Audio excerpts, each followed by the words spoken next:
제가 맡은 주제는 기독사학 신앙교육 활성화를 위한 그 법적 대책입니다.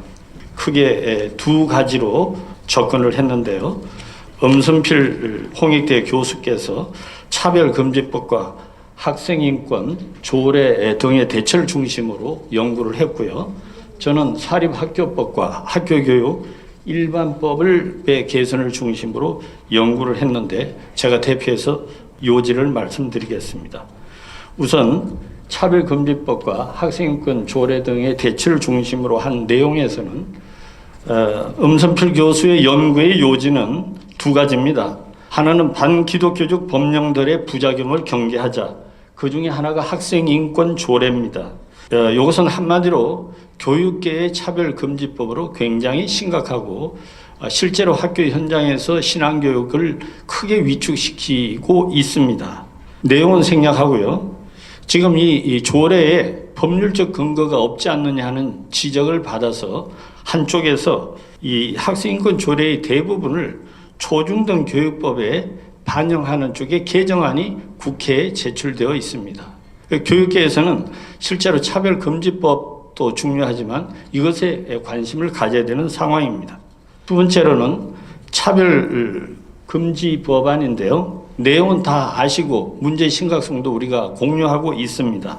한 가지 참고로 말씀드릴 것은 지난 1월에 밑에 보시면은 그 Respect for Marriage Act라고 미국에서 연방 차원에서 동성혼을 합법화하는 법안이 통과됐습니다.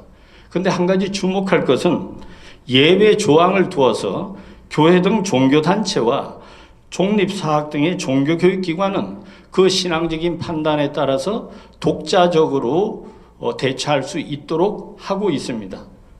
우리가 향후 입법에 참고할 수 있겠습니다. 그 다음에 적극적으로 우리가 신앙교육에 도움이 될 법령을 활용하는 방편이 있겠습니다.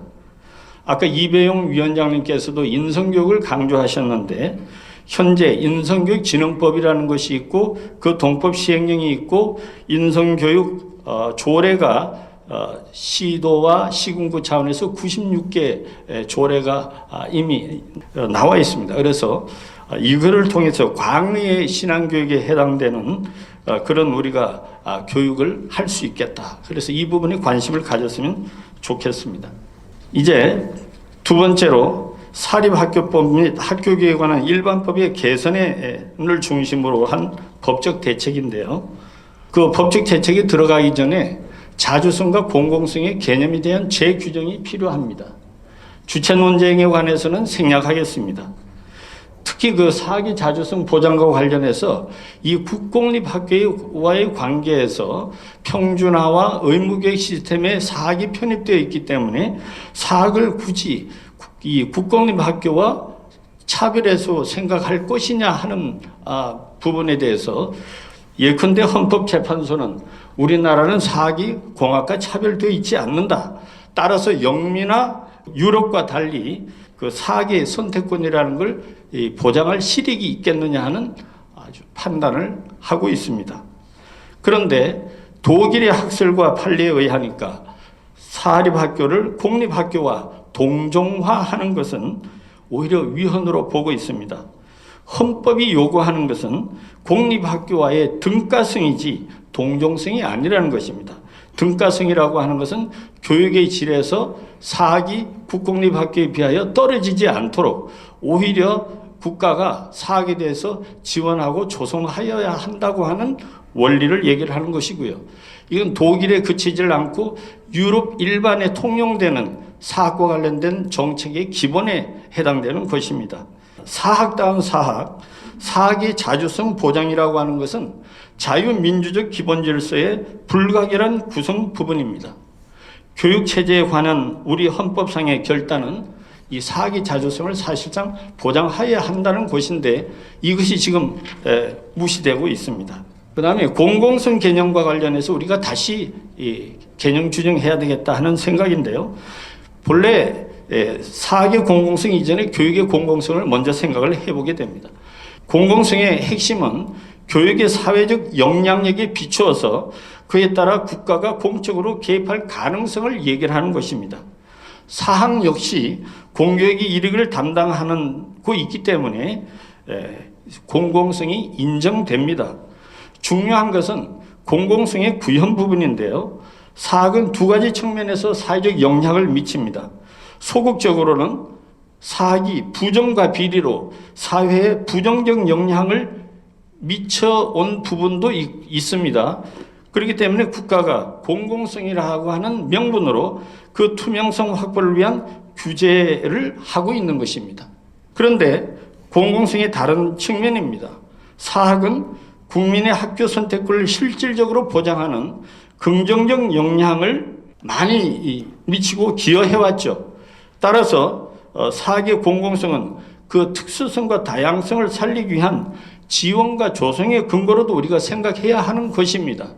문제는 국회나 정부나 또 이 사법기관들에서 사학의 공공성의 적극적 측면을 강구하고 있다는 점입니다. 그러면 사학법제의 개선의 문제로 들어가는 것인데요. 종교교육 자유의 보장과 규제의 법적 구조에 관련된 설명은 그림으로 대신하고 생략하겠습니다. 이 사학법제라고 하는 것은 맨 오른쪽에 밑에 나와 있습니다만은 사립학교법을 중심으로 하되 헌법과 교육기본법, 그 다음에 학교교육 일반법 중에서 사립학교에 적용되는 모든 조문들을 망라해서 사학법제라고 할 수 있겠습니다. 현재는 이 사학법제와 관련해서 아까 말씀드린 대로 사학이 국공립 학교와 동일하다고 해서 자주성을 부정하고 그 다음에 사학의 소극적 측면만을 부각시켜서 규제 위주로 법제가 형성이 되어 있습니다. 이것을 우리가 타파해야 되겠다는 얘기고요.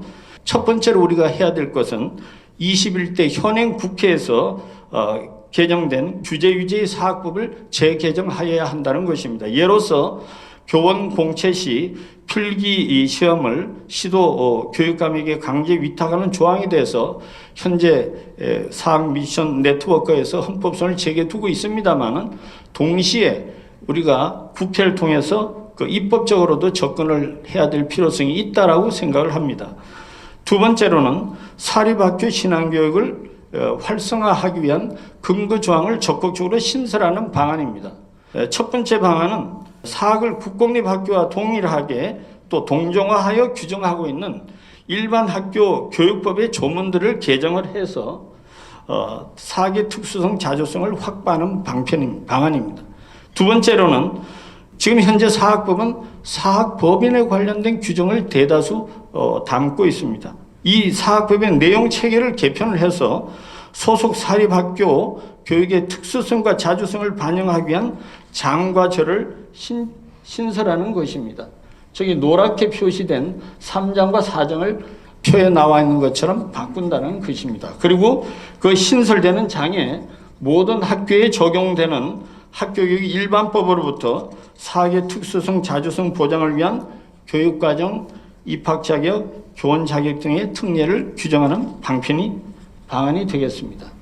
이제 결론을 말씀을 드리는데 지금 말씀드린 이 법적 대책은 그대로 그냥 되는 것이 아니고 우리가 그 여건을 확보해야 한다고 생각을 합니다. 사학의 조성과 규제에 있어서 사학 관계자의 참여가 제도적으로 보장이 돼야 됩니다. 지난 정부에서 규제 위주의 사학혁신위원회가 설치되었지만 사학 관계자를 일체 배제하였습니다. 이거는 이 규제 행정의 기본의 원칙을 사실은 저버린 것입니다. 현 정부에서는 다양스럽게도 사학혁신위원회를 폐지했습니다. 그러나 사학의 공교육 기여와 비중에 상응하는 독자적인 심의 자문기구의 설치가 필요합니다. 외국의 사례로서는 대만이라든지 일본의 경우에 사학자문회 또는 사학심의회라고 해서 아예 사립학교법에 이 기구가 법제화되어 있습니다.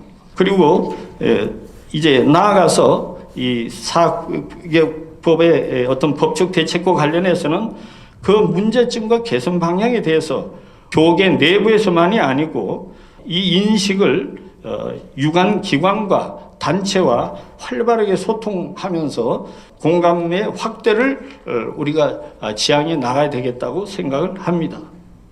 그 다음에 우리 기독사계 신앙교육의 활성화가 1차적으로는 선교를 위한 것이지만 그 차원을 넘어 이 시대에 필요한 또 국민들이 호응하고 요청하는 가치 교육으로까지 고양될 수 있도록 우리 자체적으로도 노력이 필요하다고 생각하고요. 나아가서 종교교육의 활성화를 위한, 신앙교육의 활성화를 위한 보다 원론적인 구상으로 자사고가 확대될 수 있으면 확대됐으면 좋겠고요. 학령기 이동이 급격하게 지금 줄어들고 있습니다. 차제에 지금부터는 의무교육과 평준화 교육에 있어서 이것은 국공립학교 위주로 담당하도록 하고 사학에게는 이 체제에 남든지 나가서 독자적으로 사학의 특수성, 자주성을 살리는 쪽으로 노선을 추구할 수 있게끔 선택권을 줄 수도 있는 시기가 된 거 아닌가 하는 생각을 해봅니다. 마지막으로 신앙교육의 활성화는 종립사학, 기독사학 내부에서의 문제만은 아닙니다. 국공립 학교와 비종립 사학에서도 종교교육, 나아가서 신앙교육을 받고자 하는 학생들에게 그 교육을 받을 권리가 보장이 돼야 된다고 생각합니다. 이상 그 법적 대책과 관련된 연구 결과의 보고를 마치겠습니다. 감사합니다.